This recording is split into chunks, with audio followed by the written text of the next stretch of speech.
মরুভূমির নির্জন প্রান্তরে এক প্রাচীন সঙ্গী, যাকে মানুষ মরুভূমির জাহাজ নামেই চেনে। সেই উট আজ শুধু পথের সঙ্গী নয়, বাঁচাচ্ছে মানুষের জীবন।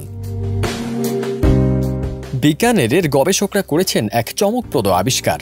উটের চোখের এক ফোঁটা অশ্রু এবং রক্তে লুকিয়ে আছে এক অজানা শক্তি, যা প্রতিষেধক হিসেবে প্রায় ২৬ প্রকার বিষধর সাপের বিষের বিরুদ্ধে কাজ করতে পারে।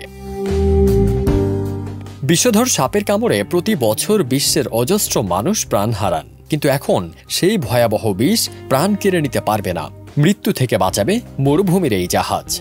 গবেষকরা বলছেন, রক্তক্ষরণ থামিয়ে রক্ত জমাট বাঁধা বন্ধ করে উটের অ্যান্টিবডি বিষের প্রভাব থেকে রক্ষা করতে পারে। অর্থাৎ উটের চোখের এক ফোঁটা জল দ্রুত ও কার্যকরী চিকিৎসার পথ খুলে দেয়।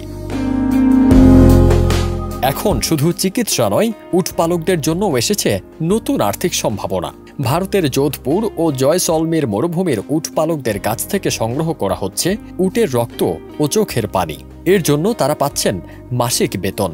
এতে খুলে গেছে উট পালনকারীদের জীবিকার নতুন দরজা।